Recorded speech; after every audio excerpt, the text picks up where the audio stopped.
मंडळी, तुम्हाला कयामत से कयामत तक सिनेमा आठवतो का? 90च्या दशकातला आमिर खान आणि जुही चावलाचा हा सिनेमा प्रचंड गाजला होता। खानदानी दुश्मनी असलेल्या कुटुंबातल्या मुलीनं पळून जाऊन केलेल्या प्रेमविवाहाची ती कहाणी होती।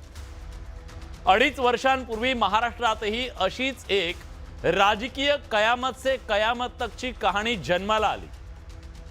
वैचारिक दुश्मनी असलेल्या भाजप आणि राष्ट्रवादीतल्या कुटुंबातली ही कहाणी आहे। काकांचं घर सोडून काही मोहरे घेऊन अजित पवारांनी भल्या पहाटे राजभवन गाठलं। छोटे खानी विवाह पार पडला, पण त्यांचा तो प्रयत्न फसला। काकांनी सगळ्यांना दरडावून परत घरी आणलं। तो विवाह आउट घटकेचा ठरला। अगदी हातावरची मेहंदी सुकली नव्हती।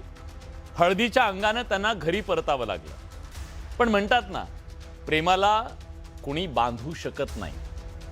पुढच्या वेळी मात्र पूर्ण तयारीनिशी पक्षातले 40 मोहरे घेऊन अजित पवारांनी पुन्हा राजभवन गाठलं। यावेळी थाटामाटात विवाह पार पडला।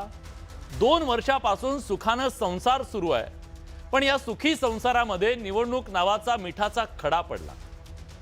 खरं तर संसार म्हटलं की भांड्याला भांडं लागणारच, पण आता 2-2.5 वर्षांचा संसार झाल्यावर अजित पवार आणि त्यांच्या राष्ट्रवादीला सासुरवाद सुरू झालाय का? ज्या विचारांच्या घरातून अजित पवार आले तिथला विचार सोडून आमचा विचार स्वीकारा असा दम भरला जातोय। दम। घरात सोबत राहायचं असेल तर सावरकरांना मान्य करावं लागेल असं आशिष शेलार यांनी ठणकावलंय। अजित पवारांनी विचारांतर करावं असा त्यांचा जणू अट्टहास आहे। घरातले ज्येष्ठ असलेले चंद्रशेखर बावनकुळे तर मागच्या प्रकरणांची अजित पवारांना आठवण करून देत आहे।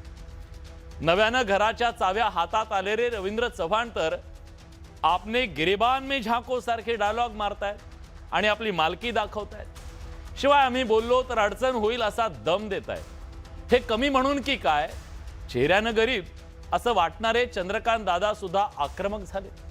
मुख्यमंत्री आणि गृहमंत्री आमचा आहे, दमात घेऊ नका, हलक्यात पण घेऊ नका असं ते दरडावत आहे। आता घरातले एवढं सगळं बोलल्यावर माणूस थोडं तरी बोलतोच की। शेवटी माणूस जन्म आहे। मग चिडलेल्या अजित पवारांनी सुद्धा भाजपच्या मंडळींचं खाणपिणच काढलं। सत्तेची राक्षसी भूक मला पाहवत नाही म्हणाले। गैरव्यवहाराचे आरोप केले तरी त्यांच्या सोबतच आहे असं म्हणून मी एवढा वाईट होतो तर मग लग्न का केलं असं अजित पवारांना सुचवायचंय कदाचित। त्यांची चिडचिड होणं स्वाभाविक आहे, पण मोठ्यांच्या या सगळ्या वादामध्ये काल परवा घरात आलेल्या सुना सुद्धा बोलू लागल्या तर ते काही बरं दिसत नाही। भाजपच्या घरात नव्यानं आलेल्या नवनीत राणाही अजित पवारांना टोमणे मारतायत। बोलताना कुणीही मर्यादा सोडू नये म्हणतायत। आता वाद हा खरा आहे की खोटा देवालाच जाणे। अजित पवारांना एकीकडे माहेरच्यांनी स्वीकारलंय, आता कुठे कटुता कमी झाली आहे, अधूनमधून त्यांचं माहेरी येणं जाणं होतंय, कुटुंब पुन्हा एकत्र येतंय, म्हणून भाजप नाराज आहे की घरच्यांनीही भाजपचा विचार स्वीकारावा म्हणून दबावाचं राजकारण आहे। जनतेला काही कळत नाहीये। आपण विचारूया। प्रश्न आहे, अजित पवार सावरकर स्वीकारतात की भाजप पुरोगामी विचार स्वीकारतो? पण एक भीती आहे, कयामत से कयामत तक सिनेमात 2 कुटुंबाच्या भांडणामध्ये त्या बिचाऱ्या दोघांचा जीव गेला होता। आजच्या या राजकीय भांडणात दोघांच्या विचारधारेचा जीव जाऊ नये एवढीच सामान्य माणसाची अपेक्षा आहे। प्रश्न केवळ सावरकरांचा विचार स्वीकारणार की नाही इतका नाहीये। प्रश्न अनेक आहेत। निवडणुकीचा हंगाम आहे, त्यामुळे सुद्धा हे प्रश्न अधिक आहेत, आणि पडद्यामागे जे घडतंय सध्या त्यामुळे सुद्धा प्रश्न अजून वाढले। काय प्रश्न आहेत बघूया। बडे मुद्देच्या माध्यमातून आज आपण हे सवाल उपस्थित करणार आहोत। प्रश्न आहे, अजित पवार सावरकरांचे विचार खरंच मान्य करतील का? आज सवाल हा विचारायचा आहे की विचारांशी तडजोड कोणी केली? भाजपनं केली की राष्ट्रवादीनं केली? सत्तेसाठी ही तडजोड विचारांशी केली का? भाजपकडून विचार लादण्याचा प्रयत्न होतोय का अजित पवार यांच्यावरती? सत्तेत राहायचं असेल तर विचार मान्य करावा लागेल हे आता सांगितलं जातंय का? ताकद वाढल्यानंतर आता हा आत्मविश्वास आलाय का? दोघांची युती सत्तेसाठीची ही थेट तडजोड आहे का? विचार दोघांचे पूर्ण वेगळे पण दोघं एकत्र, ही सत्तेसाठीची तडजोड दोघांनी केलेली होती का? भाजप राष्ट्रवादीतली कुस्ती खरी आहे की ती 16 तारखेपर्यंतची नुरा कुस्ती आहे? हा प्रश्न सुद्धा महाराष्ट्रातल्या जनतेला पडलेला आहे. आपण विचारूया आणि आज ते उत्तर कसं देत आहेत त्यातून तुम्हाला कळेल की ते किती सिरियस भांडतायत किंवा खरंच भांडतायत की ही नुरा कुस्ती आहे 16 तारखेपर्यंतची. विचारूया. या चर्चेत सहभागी होण्यासाठी मान्यवर पाहुणे आपल्या सोबत आहेत. आपल्या सोबत राष्ट्रवादी शरदचंद्र पवार पक्षाचे प्रवक्ते विकास लवांडे आहेत. विकासजी, स्वागत आहे. चेहऱ्यावर हास्य आहे तुमच्या आणि तुमच्या बाजूला सूरजजी सुद्धा आलेले आहेत. सूरजजी, तुम्ही ओपनिंगला नव्हतात बहुतेक, तुमचं सुद्धा स्वागत आहे. आपल्यासोबत सत्यकी सावरकर आहेत, सावरकरांचे पणतू. आपल्यासोबत भाजपचे प्रवक्ते आहेत शिवराय कुलकर्णी. खूप दिवसानंतर शिवराय आलेत. स्वागत आहे तुमचं सुद्धा. आणि राजकीय विश्लेषक विजय चोरमारे सर या चर्चेत आहेत. सरांचं असणं याच्यासाठी महत्त्वाचं आहे कारण आत्तापर्यंतची पवार कुटुंबाची सगळी वैचारिक मांडणी, बांधणी आणि वाटचाल ही त्यांनी जवळून पाहिली आहे. त्यामुळे भविष्यातल्या घडामोडी आणि आत्ताचं हे स्टेटमेंट या सगळ्याचा अन्वयार्थ मला त्यांच्याकडून समजून घ्यायचा आहे. सुरुवात अर्थातच सूरजजी तुमच्यापासून. आता अजून काय तुम्हाला हवं? आम्ही काय सोर्सेस, सूत्रांनी सांगितलंय, आम्हाला कळते समजते असं काही नाही आहे. थेट तुम्हाला तोंडावर सांगितलंय. सावरकरांचे विचार तुम्हाला मान्य करावे लागतील. असाल सोबत तर करावे लागतील, नाहीतर तुमच्याशिवाय मान्य करणार आहात की नाही? पहिलं गोष्ट तरी विलासजी, आपण या महाराष्ट्रामध्ये आणि देशामध्ये भारतीय संविधान ज्यांनी लिहिलेलं आहे त्या संविधानाच्या अधीन राहून आपण काम करत असतो किंवा कार्य करत असतो.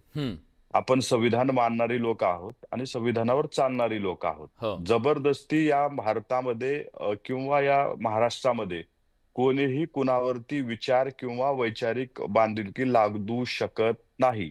आमच्यावर कोणी लादू शकत नाही किंवा आम्ही कुणावर दुसऱ्यावरही लादू शकत नाही. आपली कुठली विचारधारा आपल्याला स्वीकारायची आहे तो स्वतंत्रता आपल्याला संविधानाने दिलेली आहे. त्याच्यामुळं कोण काय म्हणतंय, निवडणुकीच्या काळामध्ये त्या मुद्द्याला किती गांभीर्याने घ्यायचं हे खूप महत्वाचं आहे. आणि एखाद्या नाही, तुम्ही किती गांभीर्याने घेतले ते सांगा. नाही, मी आपल्याला ते सांगतो की एखाद्या राजकीय म्हणजे निवडणुकीच्या काळामध्ये एखादी राजकीय विषय पुढे आला तर आपण त्याला तेवढं स्पोर्टली घेऊन पुढे जायचं असतं. आणि प्रत्येक व्यक्तीमध्ये चांगले वाईट गुण असतात. तुम्हाला किती जरी वाईट माणूस असला तर त्याच्यात एक दोन तरी चांगले गुण असतात. तुम्हाला चांगले गुण आत्मसात करायचे असतात, वाईट सोडून द्यायचे असतात. म्हणून कोण काय म्हणतंय ह्याच्यापेक्षा आमची ज्यावेळेस महायुती झाली होती त्यावेळेस वरिष्ठ पातळीवरती चर्चा झाली होती, जे की दिल्लीच्या स्तरावरती ती चर्चा झालेली आहे. त्या चर्चेमध्ये असं ठरलं होतं की भारतीय जनता पार्टी आणि राष्ट्रवादी काँग्रेस पक्षाची विचारधारा पहिल्यापासूनची वेगळी आहे. येणाऱ्या काळामध्ये ज्या ज्या वेळी आपण काम करू, ज्यावेळेस वैचारिक गोष्टी येतील त्यावेळेस भारतीय जनता पार्टी ते त्यांच्या विचारधारेवर काम करतील. आम्ही आमच्या शिवशाहू फुले आंबेडकरांची जी आमची विचारधारा आहे त्या विचारधारेवरती आम्ही काम करू. आणि ते करतही आलेलो आहे.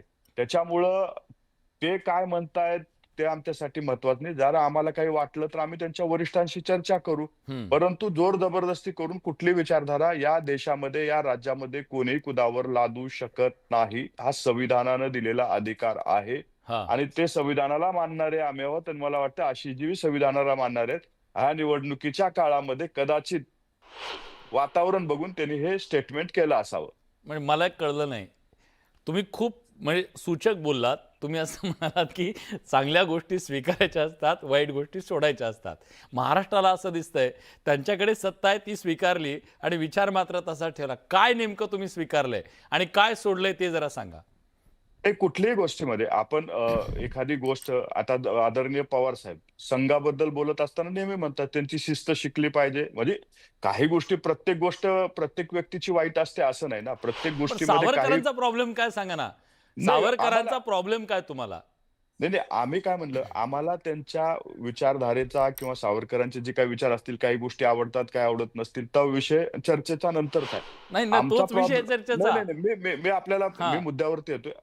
आजची चर्चा कशावर घडते की आशिषजी ज्या पद्धतीनं फोर्सफुली म्हणतायत त्याच्यामुळे ही चर्चा घडते. या देशामध्ये, या राज्यामध्ये कुठेही कोणी कुणावर जबरदस्ती विचारधारा लादू शकत नाही.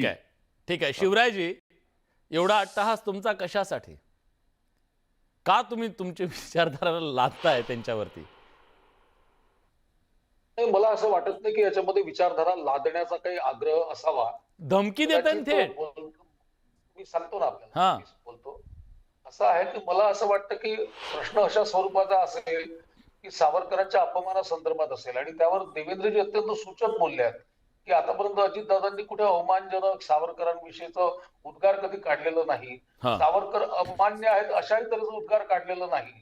सावरकरांविषयी राहुल गांधी आणि काँग्रेसची मंडळी ज्या अपमानजनक पद्धतीने बोलते, साधारणतः अटलजींचं युग सुरू झाल्यापासून त्यांनी हा नवा पायंडा पडला सावरकर विरोधाचा. त्याच्यापूर्वी इंदिराजी सावरकरांविषयी चांगलं बोललेले आहेत.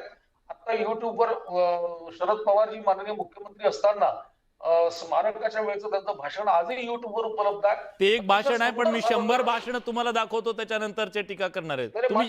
हा. मी तुम्हाला एक वाक्य आधीच बोललेलो आहे की 90 मध्ये अटलजी आणि भारतीय जनता पार्टीची वाढ झाल्यानंतर एक नॅरेटिव्ह तयार केला गेला सावरकर विरोधाचा. मणिशंकर अय्यरांपासून ते सगळं नावपट्टिका काढण्यापासूनच ते प्रकरण आहे ते 90च्या दशकानंतर सुरू झालेलं आहे. ठरवून सावरकरांना विलन करायचं, खलनायक करायची भूमिका मांडली गेली आहे.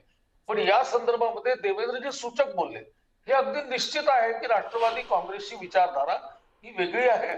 भारतीय जनता पार्टी आणि शिवसेना म्हणजे एकनाथ शिंदेच्या नेतृत्वातली शिवसेना, या शिवसेनेची विचारधारा ही हिंदुत्वाची विचारधारा आहे.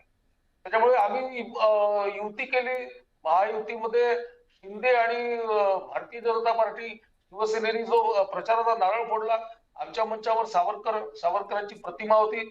सावरकर आमचं आराध्य दैवत आहे आणि मला असं वाटतं त्याला भाग एवढाच असावा आशिषजींच्या बोलण्यातला. आम्ही तिघही मित्र पक्ष आहोत, समान मुद्द्यांवर विकासाच्या किमान समान कार्यक्रमावर नेहमी युती असते आणि राजकारणाच्या दरम्यान वैचारिक काही घेणं देणं नाहीये तुमचं.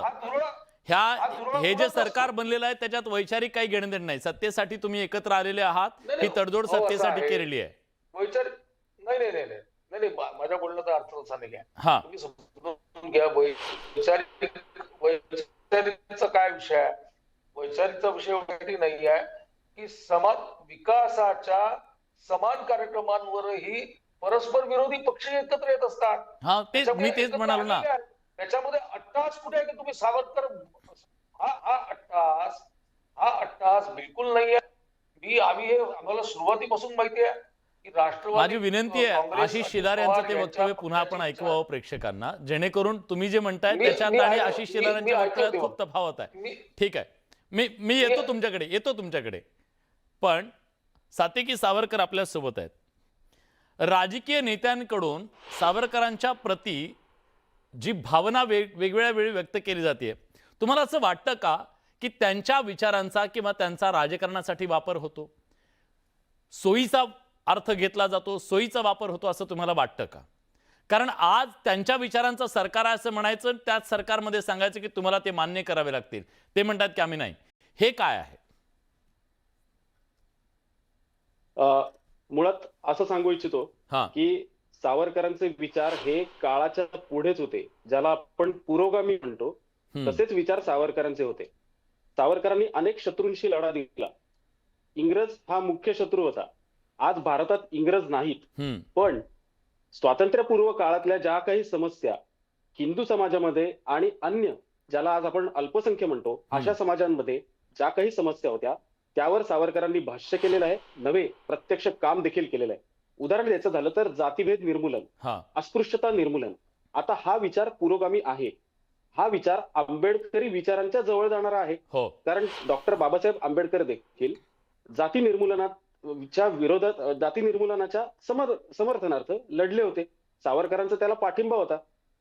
त्यामुळे फुले शाहू आंबेडकर यांचा काही विचार वेगळा आहे आणि सावरकरांचा विचार काही कट्टरतावादाच्या जवळ जातो अशी काही गोष्ट नाहीये. मुळात सावरकर हे अभ्यासले नसल्यामुळे हा वाद निर्माण होतो. त्याच्यामुळे मनापासून मला असं वाटतं की सावरकर तुम्ही पहिले अभ्यासा, त्यांचं रत्नागिरीतलं काम अभ्यासा आणि नंतर त्याच्यावर भाष्य करा. कारण तसं केलं नाही तर ते कोणाच्याच हिताचं नाही. तुम्ही खूप महत्वाचा मुद्दा मांडला, अभ्यासा. मी आज मुद्दाम या चर्चेमध्ये सावरकरांचा ज्याने अभ्यास केलेला आहे किंवा जे त्यांच्या सगळ्या भूमिकांवर बोलतात, विकास लवंडे आपल्या सोबत आहेत. विकासजी, मुळात अशा प्रकारची भूमिका घेणं हे तुम्हाला मान्य आहे का? महाराष्ट्राच्या राजकारणात अशी एक चर्चा आहे की पडद्याच्या मागे दोन राष्ट्रवादी एकत्र येण्याच्या संदर्भातली चर्चा आहे आणि एक प्रकारे तुम्हाला जर एकत्र यायचं असेल तर तुम्हाला हे मान्य करावं लागेल, हा मेसेजिंग आहे राजकारणातलं असं कळतंय. तुम्हाला वाटतं की अशा प्रकारे तुम्हाला मान्य असेल तर दार उघडं होईल असं काही आहे? तुम्ही कसं पाहता याकडे? मला थोडस या विषयाला सुरुवात करण्यापूर्वी मुद्दामून आज एक नवीन बातमी ताजी आलेली आहे की नगर परिषद नगरपालिकेच्या निवडणुकीमध्ये शिरोळमध्ये काँग्रेस आणि भारतीय जनता पार्टीचं एकत्र पॅनल होतं आणि आज अंबरनाथमध्ये नगराध्यक्ष निवडताना भारतीय जनता पार्टी आणि काँग्रेसने एकत्र येऊन नगराध्यक्ष केलाय. तिथे एकनाथ शिंदेच्या शिवसेनेला बाजूला ठेवलंय. मग शिवराय कुलकर्णींचं अभिनंदन करायचं का तुम्हाला? नाही, मला पुढचं सांगायचंय की पुण्यामध्ये आणि पिंपरी चिंचवडमध्ये दोन्ही राष्ट्रवादी एकत्र येऊन जेव्हा स्थानिक स्वराज्य संस्थेच्या पातळीवर स्थानिक कार्यकर्त्यांनी एकत्र येऊन आघाडी केली म्हणून मागच्या आठवड्याभर सगळ्या माध्यमांनी आणि सगळ्या थोर विचारवंतांनी थैथयाट केला आणि शरद पवारांच्या पक्षाने पार पुरोगामी तो सोडून दिलं. अशा प्रकारचे पार शरद पवारांच्या 60 वर्षाच्या राजकीय कारकिर्दीवर सुद्धा शंका घेतल्या गेल्या. आज हा जो काही विषय चाललेला आपला सावरकरांच्या बाबतीतला, खरं तर दया याचना याच्यावर आमचे आक्षेपच आहेत. शेवटचे 17 वर्ष सावरकरांनी काय केलं याच्यावर आमचे आक्षेपच आहेत. बॅरिस्टर जीना आणि सावरकर हे द्विराष्ट्रवादाचे जनक होते हे सर्वश्रुत आहे. मध्ये बोलू नका आणि माझ्याकडे सातेकीजी मी येतो, तुम्हाला पूर्ण वेळ देतो. त्यांचं म्हणणं ऐकू द्या ना. तर सावरकरांच्या बाबतीत आमचे निश्चित आक्षेपच आहेत, कारण महात्मा गांधींच्या खुनामध्ये मुख्य आरोपी म्हणून त्यांचं आरोपपत्रामध्ये सुद्धा नाव होतं, हे आपल्याला विसरता येणार नाही. आणि हिंदू राष्ट्राची संकल्पना सावरकरांनी मांडली आणि मुस्लिम राष्ट्राची संकल्पना बॅरिस्टर जीनांनी मांडली आणि म्हणून दोघांना द्विराष्ट्रवादाचे जनक म्हटलं जातं. शेवटचे 17 वर्ष सावरकरांनी कोणतं काम केलं हे कुणी सांगत नाही. मुद्दा आहे की अजित पवारांनी तो विचार स्वीकारला की नाही स्वीकारला, किंवा आशिष शेलार काय म्हणतात की त्यांनी स्वीकारावं नाहीतर आम्ही त्यांच्याशिवाय. खरं तर अजितदादा पवार हे त्यांची जडणघडण ही पवार साहेबांच्या मुशीत झालेली आहे. अजित पवार कोणाला आवडो न आवडो, आमचे जरी आज मतभेद असले ते महायुतीत गेल्यामुळं, तरी पण अजितदादा पवार हे अजूनही आहेत मतभेद तुमचे की कायम मिटले? मी पूर्ण करतो तुमच्या सगळ्या प्रश्नांची उत्तर. बरोबर. अजितदादा पवार हे धर्मांध विचाराचे नाहीत, हिंदुत्ववादी विचार नाहीत, याच्याबद्दल माझ्या मनात शंका नाहीये. परंतु ते ज्या कारणामुळे महायुतीत गेलेत, भारतीय जनता पार्टी बरोबर सत्तेत का गेलेत, तर भारतीय जनता पार्टीचा विचार त्यांनी ऍक्सेप्ट केलेला नाहीये. महायुतीमध्ये सत्तेत त्यांचा जो काही प्रवास झाला, देशाच्या पंतप्रधानांनी 3 दिवस आधी भोपाळच्या सभेत आरोप केल्यानंतर तिसऱ्या दिवशी उपमुख्यमंत्री पदाची शपथ घेतली. ती ईडी, सीबीआय आणि इन्कम टॅक्सच्या मार्फत महायुतीमध्ये त्यांचा प्रवास झालेला आहे. अजितदादा तिथे मजबुरीने तिथे गेलेले आहेत. म्हणूनच आज चंद्रकांत बावनकुळे असं म्हणतात, चंद्रशेखर बावनकुळे, की त्या कोर्टातल्या निर्णय सुनावणीचा अद्याप निकाल झालेला नाही ते इशारा देत आहेत. जोपर्यंत कोर्टाचा निकाल होत नाही, अजितदादांच्यावर आरोप करणारे कोण होते? भारतीय जनता पार्टी होती, देवेंद्र फडणवीस होते, विनोद तावडे होते, बैलगाडीवर पुरावे घेऊन होते. म्हणून परवा अजितदादांनी सुद्धा पुण्यामध्ये ठणकावून सांगितलं की माझ्यावर 70,000 कोटीचे आरोप आहेत, तरी मी त्यांच्या सोबत आहे. याचं उत्तर देवेंद्र फडणवीसांनी अजून दिलेलं मी ऐकलं नाही गेल्या 3 दिवसामध्ये. आता आशिष शेलार काय म्हणतात, चंद्रशेखर बावनकुळे काय म्हणतात, किंवा रवींद्र चव्हाण विलासराव देशमुखांच्या बद्दल काय म्हणाले, याची सारवा आता देवेंद्र फडणवीस करणार. त्यामुळे तुमचा जो आजचा प्रश्न आहे की ते नुरा कुस्ती का काय, 16 तारखेपर्यंत असंच राहणार. अजितदादांचे आमच्या पक्षाचे मतभेद याच्यामुळेच आहेत की अजितदादा महायुतीत भारतीय जनता पार्टी सोबत आहेत. ज्या दिवशी अजितदादा पवार भारतीय जनता पार्टी सोडून बाहेर पडतील महायुतीतनं, त्या दिवशी कदाचित आमचे दोन्ही पक्ष जवळ येऊ शकतात. बर, ठीक आहे. तुम्हाला शुभेच्छा. खरं तर म्हणजे मी काही तुमचा इथे चिंतकच आहे, पण राजकीय विश्लेषक आपल्यासोबत आहेत विजय चोरमारे सर, ज्यांनी हे सगळं राजकारण बघितलंय. सर, जी सध्या राजकीय रणधुमाळी सुरू आहे, आशिष शेलार हे कोणी कार्यकर्ता नाही आहेत, हे कोणी असे साधे आमदार असं नाही आहे, ते भाजपचे वरिष्ठ नेते आहेत आणि त्यांनी वाया असं काहीतरी बोलणं एक वेळ समजू शकतो आपण, पण टू द पॉइंट ते बोललेले आहेत. त्यांच्या या वक्तव्याचा अर्थ काय आम्हाला समजून सांगा. पहिली गोष्ट, आशिष शेलार यांनी आज जे वक्तव्य केलेले आधी अजितदादांना इशारा देण्याच्या अनुषंगानं की सावरकरांचे विचार त्यांना मान्य करावे लागतील, त्यांच्या पक्षाला मान्य करावे लागतील.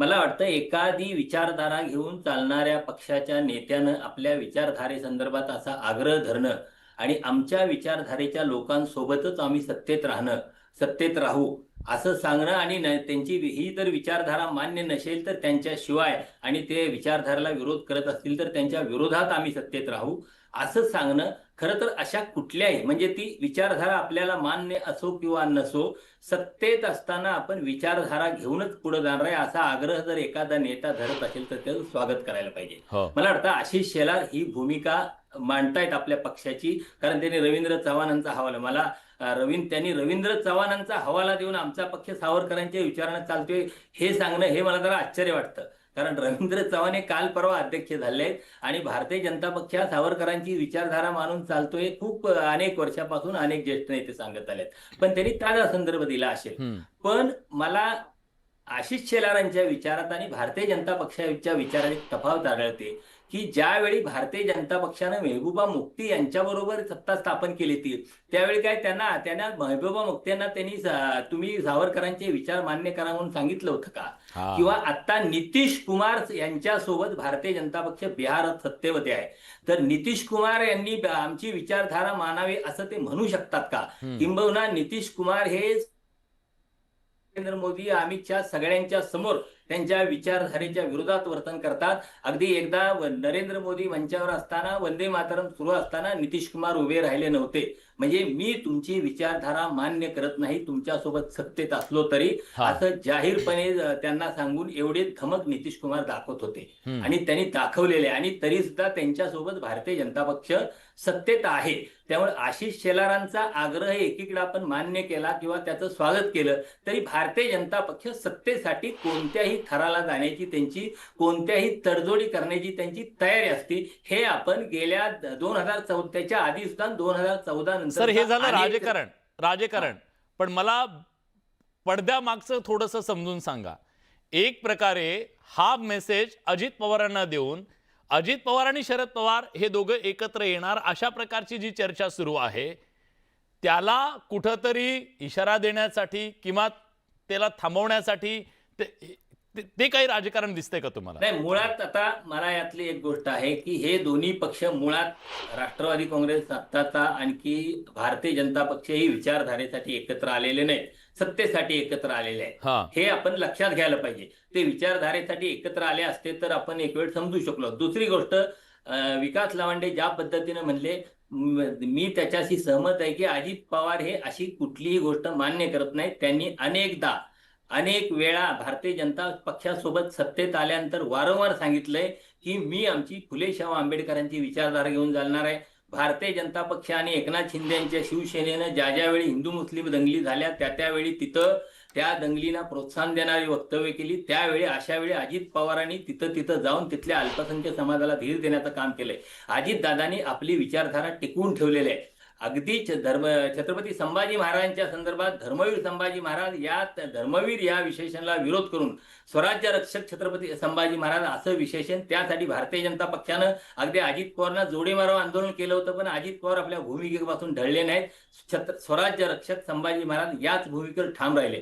त्यामुळं भारतीय जनता पक्षाची ही विचारधारा अजितदादा मान्य करतील असं मला वाटत नाही. आणि दुसरी गोष्ट त्यांना म्हणजे हा आग्रह आशिष शेलारांचा आहे. आता मुळात मला सावरकर आता इथं आले कुठून अचानक ह्याच पुढे उलगडलं मला ते समजून घ्यायचं होतं. हे मेसेजिंग तर नाहीये ना हा विकासजी तुमचे कमेंट मला शिवराजजींना विचारायचा एक महत्वाचा प्रश्न प्लीज पटकन. नाही मला याच्यात हे सांगायचं की भारतीय जनता पार्टीने RSSला सावरकर कधीपासून आवडायला लागले कारण सावरकर गाय हा उपयुक्त पशु म्हणणारे होते. सावरकर व्यक्तिगत पातळीवर नास्तिक होते. सावरकरांचे कोणते विचार RSS आणि भारतीय जनता पार्टी पाळते कारण सावरकरांची हिंदू महासभा संघटना होती. RSSच्या मुख्यालयात शिवराजी सांगतील. शिवराजी तुम्ही सांगा तो तर मुद्दा आहे. दुसरा एक मुद्दा आहे तो मी नंतर विचारतो आधी हेच उत्तर द्या. की स्वातंत्र्यवीर सावरकर हे यांची हिंदू महासभा वेगळी संघटना जरी असली तरी हिंदुत्व मांडणारे सावरकर त्यानंतर या देशासाठी स्वातंत्र्यासाठी स्वतःच्या आयुष्याचा होम करणारे सावरकर हे सावरकर आम्हाला सुरुवातीपासून मान्य आहे पहिल्यापासून मान्य आहे. आमचे आदर्श आहेत आणि आमचे आदर्श आहेत मी त्यांच्या विचारांवर चालतो. ऐक, मध्ये बोलू नका. तुमच्या आरएसएसच्या कार्यालयामध्ये त्यांच्या विचारांवर- सावरकरांचा फोटो नाही. आरएसएसच्या हे कार्यालयात तुम्हाला सावरकरांचा माहिती की फोटो मला नाही. माहिती आहे. मी जाऊन आलोय. हे तुम्ही गेला होता? रेशीम बागेत मी जाऊन आलोय. संघाच्या कार्यालयात मी रेशीम बाग बघून आलो, सगळं कार्यालय बघून आलो. तिथे शिवाजी महाराजांचा फोटो नाही, सावरकरांचा फोटो नाही. नाही नाही, तुमच्याही कार्यालयांमध्ये अनेक कार्यालयांमध्ये फुले शाहू आंबेडकरांचे फोटो नाही, मी तुम्हाला दाखवतो. या तुम्ही अमरावतीच्या कार्यालयामध्ये, मी तुम्हाला दाखवतो फुले शाहू आंबेडकरांचा फोटो नाही तुमच्या कार्यालयामध्ये. मला सांगू नका हो. सांगू नका तुम्ही कधी गेले होते. बरं, एक एक जण उत्तर देऊ द्या. तुम्ही रेशीम बागेत काय विकासजी, काय नाही, विकासजी, हे त्यांना उत्तर देऊ द्या. महाराष्ट्राला सांगू. तुम्ही नका सांगू महाराष्ट्राला की रेशीम बागेमध्ये काय आहे. शिवराजी, हे तुम्ही शिवराजी, सांगायचं ठीक आहे, ठीक आहे. आपण वैयक्तिक वादात महाराष्ट्रामध्ये- नको. या- ऐका या- शिवराजी, ऐका ना, या संपूर्ण देशाला माहिती आहे रेशीम बागेच्या कार्यालयात काय आहे आणि काय नाही, हे तुम्ही सांगण्याची गरज नाही. बरं जाऊ दे, तो तुम्ही तो कशाला सांगता विषयांतर पाहिजे? नको. ऐका ना, या देशाने राष्ट्रीय स्वयंसेवक संघाचा प्रचारक प्रधानमंत्री पदावर बहुमताने बसवलेला आहे लवांडेजी. तुम्ही सांगायची गरज नाही आहे. आरएसएस समजला आहे देशाला चांगला. नाही, गाय- सावरकरी गाय हा समजलेले आहे. उपयुक्त पशु आहे. नाही नाही, तो सावरकरी विषय समजलेले आहे. भरकटेल. मला सावरकरी मला समजलेले आहे. मूळ मुद्द्यावर यायचं. शिवराजी, शिवराजी, माझा प्रश्न ऐका. जातींचं राजकारण करणाऱ्यांनी आयुष्यभर ज्यांनी जात समूहांचं राजकारण केलं, त्यांनी गठ्ठापदासाठी अनुनय केला, त्यांनी फुले शाहू आंबेडकर हे पोपटासारखं बोलणं तुमचं उघडं झालेलं आहे. त्याच्यामुळे हिंदुत्वाची व्याख्या चालला करायची नाहीये. आहे का? शिवराजी, शिवराजी, बर तू मेहमान नको. माफ करा, तू मेहमान नको. तुमची काय महाराष्ट्र शिवराजी, आहे? टू द पॉइंट त्यांचा प्रश्न आहे. ईडीच्या माध्यमातून तुम्ही त्यांना तुमच्या सत्तेच्या जवळ आणू शकता. वेगवेगळ्या यंत्रणांच्या माध्यमातून धमक्या देऊन कोर्ट केसेस हे आणू शकता, पण तुम्ही विचारांचं परिवर्तन ईडीच्या माध्यमातून करू शकत नाही, असं थेट म्हणणं विकासजींचं आहे. तुम्हाला हे मान्य आहे का? अजितदादा पवार जर ईडीच्या धमकीने भारतीय जनता पार्टी सोबत आले असतील तर यापूर्वी मुख्यमंत्री होण्यासाठी पुलोचा सहारा घेताना तेव्हाच्या भारतीय जनता पार्टीने शरद पवारांना काही ईडी दाखवली होती का? पुलोमध्ये भारतीय जनता पार्टी नव्हती. पुलोमध्ये भारतीय जनता पार्टी नव्हती. जनता पार्टी तरी होती ना. भाजपाचा जन्मही झालेला नव्हता. आमचे अध्यक्ष उत्तमराव नाना पाटील होते. आमची विचारधारा भारतीय जनता तीच पार्टी होती. नव्हती. तेच उत्तमराव नाना पाटील होते, तेच हर्षू अडवाणी होते. भाजपाची भाजपाची स्थापना कधी झाली? तेच गोपीनाथजी मुंडे होते. हे लवांडेंनी भाजपाच्या सोडा. वेळेस आम्हाला सांगू, पुलोच नव्हता. तेव्हा शरद पवार ईडीची भीती होती त्याच्यासोबत येताना. बर बर बर, काय सांगता? एक मिनिट ह्या गोष्टी सांगू नका शिवराजी, महाराष्ट्राला. शिवराजी, सूरजजींना विचारू देत. महाराष्ट्रात सूरजजी, प्रत्येक सूरजजी, हे वास्तव आहे का? नाही, मला बर, बोला बोला बोला, पूर्ण करा. द्या की विदेशी मुळाचा मुद्दा घेऊन त्या शरद पवारांनी पैसा काँग्रेससोबत आणि सोनिया गांधींनी होते, त्याच काँग्रेस सोबत हात मिळवणी करणाऱ्या शरद पवारांच्या माणसांनी तत्व आणि भारतीय जनता पार्टी मग शिवराजी, सांगा या महाराष्ट्राला सत्तेच्यासाठी, उद्या महाराष्ट्राच्या विकासासाठी म्हणून आम्ही शरद पवारांसोबत जाणार नाहीत. आहे का हिंमत तुमच्या? सांगा. तुम्ही आम्हाला काय तुम्ही आता म्हणता की विकासाच्या मुद्द्यासाठी, महाराष्ट्राच्या हितासाठी आम्ही एकत्र आलो. उद्या शरद पवारांना या सत्तेत आम्ही घेणार नाही, सांगणार आहेत तुम्ही? आम्ही कशाला सांगू सर? आम्ही किमान समान कार्यक्रमावर जी आपण कसं केली, अरे मग- आम्ही मग आता घ्यायला तयार आहोत. सबका साथ सबका विश्वास. आम्ही घेऊ. अरे आम्ही अहो, हे- अजितदादांना पक्ष म्हणून सोबत आम्ही जनतेच्या कल्याणासाठी जे लोक या कळलं, देशाच्या कळलं. लढाईमध्ये शिवराजी, ही बातमी सुद्धा एक त्याला प्रकार- आम्ही घ्यायला तयार आहोत. ओ विकासजी भांडू नका. तुमच्या स्वागताला ते तयार आहेत, काळजी नका करू. ते सीबीआयच्या हा? माध्यमातून समाजसेवा करायची. रांगेत अहो असं आहे. बर बर असं बर, ठीक आहे. थोडा मुद्दा विलासजी पुढे घेऊन जाऊया. माहिती मुद्दा आहे, पुढे घेऊन पण जाऊ. बाकी काय? वेळेचा अभाव आहे. शिवराजी, सत्यकीजी, मी येतो तुमच्याकडे, पण त्याच्या आधी सूरजजींना मला विचारायचं. सूरजजी, ज्या प्रकारे अजित पवारांना घेरलंय, मी ओपनिंग मध्ये सांगितलंय कोण कोण काय काय बोललंय. काल परवा घरात आलेल्या सुना जर बोलायला लागल्या, टोमणे मारायला लागल्या, काय काय ऐकायचं अजित पवारांनी सत्तेत, आणि सत्तेसाठी हे काय ऐकायचं असं वाटत नाही तुम्हाला? नाही विलासजी, महाराष्ट्रात एक म्हण आहे की ज्या झाडाला बोर असतात त्याच झाडाला दगड मारतात. राष्ट्रवादी काँग्रेस पक्षाची ताकद, अजितदादाची ताकद ही महाराष्ट्रातल्या सगळ्या पक्षांना माहित आहे. अजितदादावरती एकट्यावरतीच टीका का होते त्याचं कारण आहे की या महाराष्ट्रामध्ये अजितदादाची घोडदौड जर थांबवायची असेल तर टीका केल्याशिवाय पर्याय नाही. म्हणून मित्र असू द्या, शत्रू असू द्या, प्रत्येक जण दादांवरती टीका करत असतं. कारण दादाची ती ताकद आहे, त्या ताकदीमुळे ही टीका होत असते. आम्ही ऍक्टिव्ह पॉलिटिक्समध्ये आहोत. आम्हालाही माहिती आहे राजकारणामध्ये ह्या टीका टिप्पणी होत असतात, परंतु या टीका टिप्पणीकडे जास्त गांभीर्याने न बघता म्हणजे जनतेने आपण- फार गांभीर्याने घेऊ नये या सगळ्याकडे. मी तेच म्हणतोय की विकास कामाच्या मुद्द्यावरती चर्चा झाल्या पाहिजेत. विकास कामावरती लोक बोलली पाहिजेत. ह्या चर्चा करून आपल्याला ह्याच्यामधनं आउटपुट काय निघणार आहे. आज सावरकरांच्या मुद्द्यावरती सावरकर त्या काळामध्ये त्यांनी केलेलं कार्य सगळ्यांना माहिती आहे. ते परत मुद्दे काढून आपण त्याच्यातनं काय साध्य करणार आहोत नेमकं, हे फक्त राजकीय निवडणुकीचे मुद्दे न करता आपल्या ज्या महापुरुषांना ज्यांचं ज्यांचं योगदान आहे त्यांचं स्मरण करून तो आदर्श डोळ्यासमोर ठेवून महाराष्ट्र कसा घडेल यासाठी सर्वांनी काम केलं पाहिजे. असे मुद्दे काढून विकासाचे मुद्दे मागे ठीक आहे, खरं आहे. न राहता मला वाटतं कुठंतरी आपण वेगळा विचार या सगळ्यांनी केला पाहिजे. राजकारण फक्त करायचं धार्मिक, सामाजिक, महापुरुषावरती बोलून मला वाटतं हे थांबवलं बरोबर. पाहिजे आणि विकासाच्या मुद्द्यावरती राजकारण झालं पाहिजे. ठीक आहे. विजय सर, मला सांगा, हे आता जे सुरू आहे, अजित पवारांना चहूबाजूनं घेरलंय, ही विरोधकांची स्पेस संपवण्याचं राजकारणाची खेळी, राजकीय खेळी आहे की खरंच ह्यांच्या संसारात मिठाचा खडा पडलाय?